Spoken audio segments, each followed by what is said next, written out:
Well, good morning, Husker Meatfluencer followers. That's how you wake up on a Sunday morning, to the beautiful egg and cream cheese mixture. So what we're doing today, let me turn the camera around, is we started with the mixing. So there's 8 eggs in here and 1 block of Philadelphia cream cheese that is softened. Don't skimp this holiday. Get the real Philadelphia. Thank you, Philadelphia cream cheese, for being a sponsor of Husker Meatfluencer. We're doing a little breakfast casserole today, going to a pajama party. So we got 8 eggs in here, and we incorporated that Philly cream cheese all the way in, so it looks just beautiful and frothy. We have Pillsbury crescent dough, 1 sheet at the bottom of our casserole pan.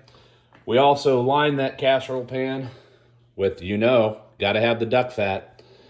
Thank you for being another sponsor of Husker Meatfluencer. Duck fat right out of Omaha, Nebraska, huskerfarms.com, duckfatcookingspray.com.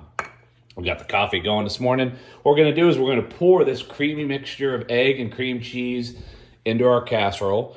We're going to sprinkle a little more. What do I got today? I forgot what I bought. We got cheddar jack or Monterey jack? Yeah, cheddar jack. So we're going to put some cheddar jack on there. And then put another pastry sheet on top.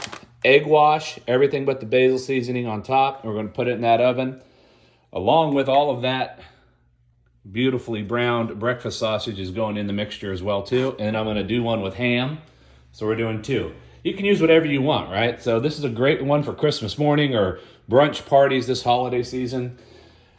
Bacon would be an option. You could do veggies, whatever you guys want. And this is a great thing to throw in the oven then at about 30-35 minutes at 350 until it gets nice and crispy, and I'll show you what that looks like. See you in a minute. Okay, this is what it looks like all made together when it's put back. I did an egg wash. You don't have to do an egg wash, but I like to do that. It gives a little bit more brown crispiness on top. And then everything but the bagel season. Again, you can leave that off, either if you aren't a fan of everything but the bagel. That's the brand I use, but there's a bunch out there. So you can really do this universal however you want it, right? So this is also something you can do the night before. Pop this in, saran wrap it, pop it in your refrigerator so you don't have to worry about prep in the morning. Then you just wake up and throw it in your oven. Great thing to do Christmas morning when you're busy. Again, ham, sausage, bacon, cheese, or wherever you want to put in there, veggies. It's a really cool thing to even take places. I'm doing this in the Pyrex, but I'm going to actually then cut these in slices in like pieces of cake and then put them in a to-go container when I go to the party later. And we'll show you what it looks like when it's done. Okay, we're back. I forgot to congratulate the Lady Huskers yesterday. What a dramatic win against a very feisty Arkansas team. So Nebraska women's volleyball, congratulations on making another Final Four down here in my neck of the woods, Tampa Bay. So I got to figure out how to come see y'all. Thursday at 7 p.m., they take on Pittsburgh. And then congratulations also to Wisconsin and Texas are the other Final Four. So it's right here in Tampa Bay. Congratulations, Lady Huskers. Now, this is what that casserole looks like when it comes out. Golden brown on top. We have a little pasty crack here, but it won't affect the taste. But I hear that sound? Nice and crisp. That everything but the bagel seasoning is going to give it a nice crunch. We're let cool for a little bit, and then I'm just going to slice these like a lasagna and put them in a travel tray. We've also got over here, we're going to do some pastry puff crunch prosciutto and brie spinach bites. I forgot to take the frozen pastry dough out. Usually you need to set that on the counter about an hour or 2 so it can be pliable. That's hard as a brick. But I got it soaking in some water to help cut down on that time because I've got to go in a little while. So we'll get that pastry thawed out. What we're going to do is lay this prosciutto down in bundles on parchment paper on cookie sheets. And I'm going to cut up this brie and put a little brie chunk on each prosciutto. Put some baby spinach. Thank you for Lake Catherine Family Farms for providing the baby spinach for today. And appreciate you guys being a sponsor, Husker Meatfluencer. And then once that prosciutto, the brie, and the spinach is on top, I'm going to take a little 2x2 inch pastry sheet, lay it on top of all of that, throw it in the oven for about 15 minutes. I'm going to pull them out, flip them over, and put them back in the oven until the prosciutto and caramelizes and that cheese melts on top of the pastry puff, and then we'll pull them out. Great little appetizer, great to travel with, and good for any holiday party. So we'll show you what that looks like when we get them prepped and ready to go in the oven. Okay, so I got it out of the pan, and you know I got to try this, so let's see how we did.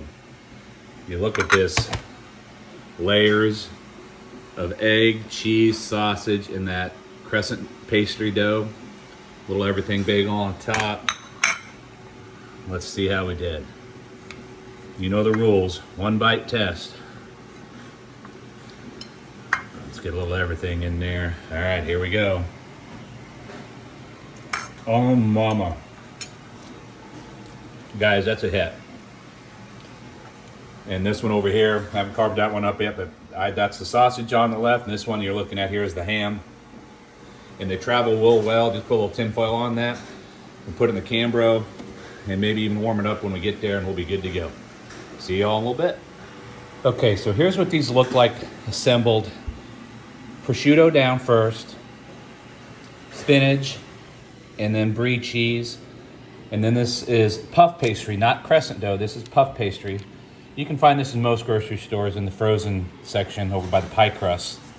You could use crescent dough, but the puff pastry just gives it a little bit more crunch to it. And it's just a different texture, so I prefer the puff pastry.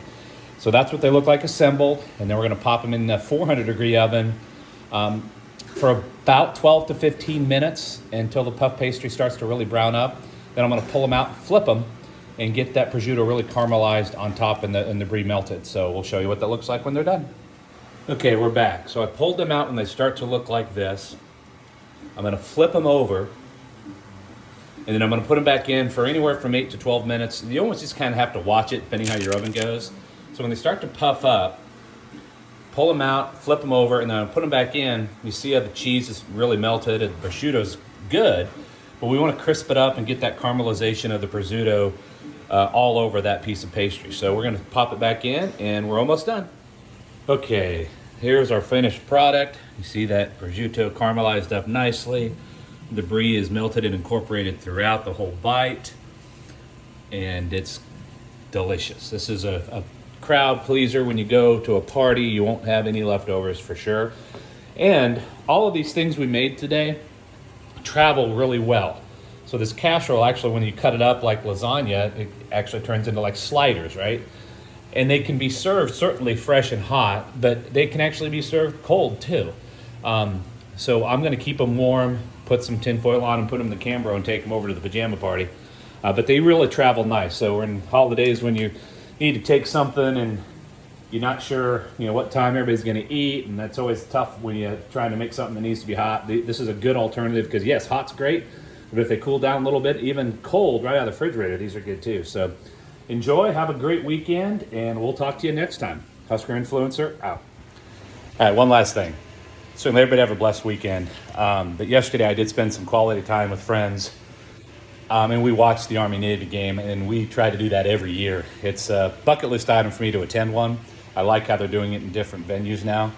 I can't remember who said it, but somebody made a comment yesterday. It's the only time where the nation is watching any event, sporting event, where the kids on the field are signing up and willing to die for those of us watching them.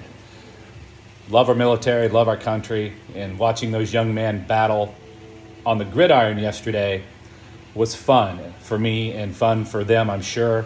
Army came up on top this year, so go Navy next year. Let's keep it going. Now that Jackson's a midshipman, it means a little bit more maybe, but we've always kind of enjoyed watching it. So kudos to Army. Congratulations on taking home the Commander's Trophy this year. Navy's going to go get it next year. Go midshipman, go Navy, and God bless America. Take care, y'all.